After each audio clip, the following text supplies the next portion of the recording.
অন্তর্বর্তীকালীন সরকার কোনো দলের পক্ষে নয়, তাদের একটাই লক্ষ্য নির্বাচিত জনপ্রতিনিধির হাতে দেশের ক্ষমতা হস্তান্তর করা, এমন মন্তব্য করেছেন পররাষ্ট্র উপদেষ্টা তৌহিদ হোসেন। ত্রয়োদশ জাতীয় সংসদ নির্বাচন এবং জুলাই সনদ বাস্তবায়নে গণভোটের প্রচারে শনিবার ভোলা সরকারি স্কুল মাঠে ভোটের গাড়ির উদ্বোধন করেন পররাষ্ট্র উপদেষ্টা তৌহিদ হোসেন। সে অনুষ্ঠানে তিনি আরও বলেন, আগামী 12 ফেব্রুয়ারি উৎসবমুখর পরিবেশে নির্বাচন অনুষ্ঠিত হবে। নির্বাচিতদের হাতে ক্ষমতা হস্তান্তর করে তারা চলে যাবেন। সুপার কারাভান মানুষকে নির্বাচন এবং গণভোট সম্পর্কে তথ্য পৌঁছে দেবে, ভোটাধিকার সম্পর্কে সচেতনতা তৈরি করবে।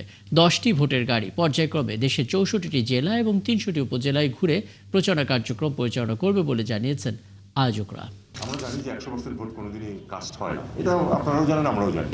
কিন্তু ভোট দিতে চাইবে অথচ দিতে পারবে না, প্রতিনিধি নির্বাচন করতে চাইবে অথচ সেই প্রতিনিধির দেখা পাবে না, এরকম পরিবেশ যেন সৃষ্টি না হয়, এটাই ছিল লক্ষ্য।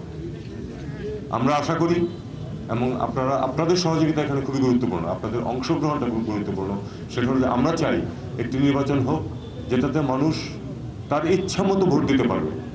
এই সরকার কিন্তু কোনো দলের পক্ষে না, এটা আমি স্পষ্টভাবে বলে দিচ্ছি আপনাদের, আপনারা জানেন সেটা, তাও আবার এটা আবার উচ্চারণ করা প্রয়োজন যে এই সরকার কোনো দলের পক্ষে।